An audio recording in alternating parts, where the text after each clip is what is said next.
Here, special Broccoli City Festival, made in the district. I got my man Joey Badass right here. Yes, sir. My brother Kirk Knight to my right, repping that Pro Era shit, Brooklyn. Knight, Pro Era, yeah. Brooklyn. Yes, sir. We in the building.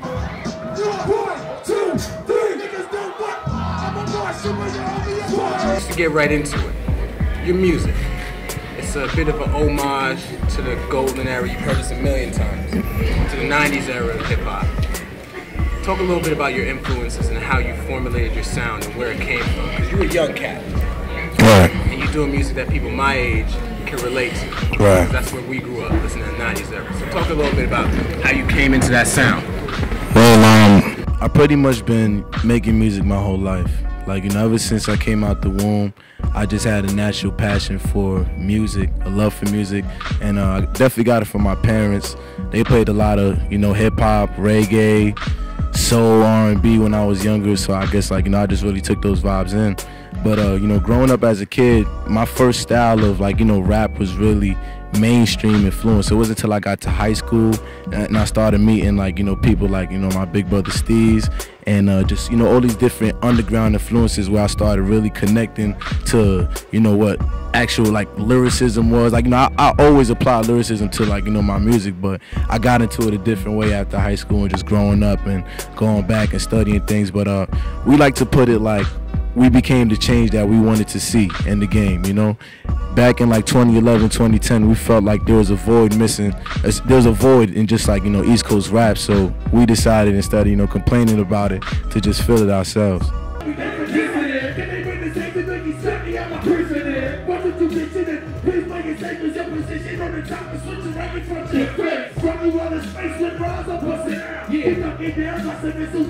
What do you listen to as far as modern hip hop, or do you not listen to it? I listen to everything. You know, I don't try to close off anything. I just take it all in for the most part. What about you, bro?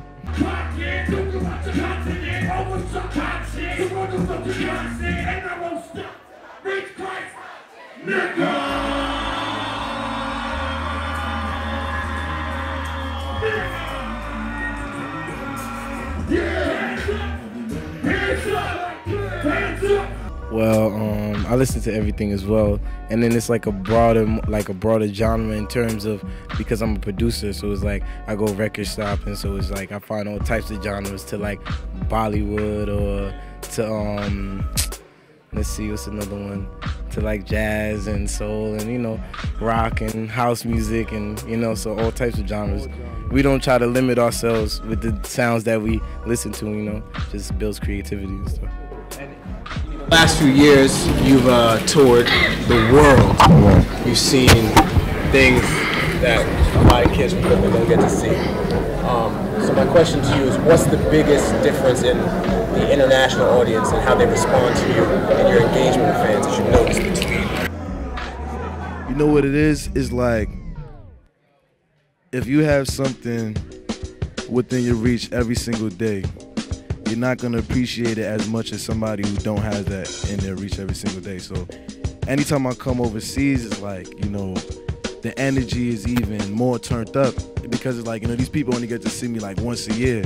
You know, I don't live like, you know, where they live at. So it's just like, yo, you came all the way from this place.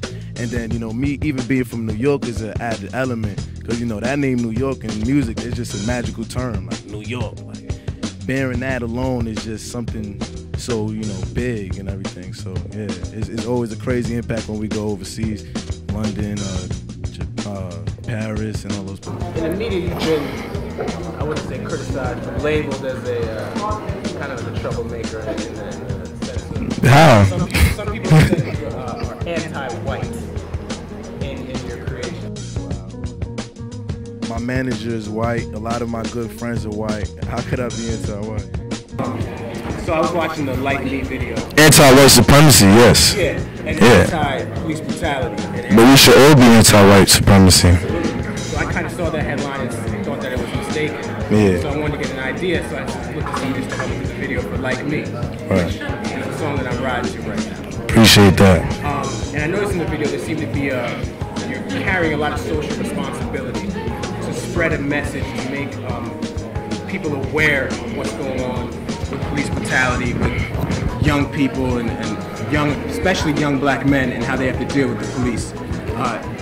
Do you have any advice for young men, young black men coming up now as to how to interact and how to come together to get past this brutality stuff?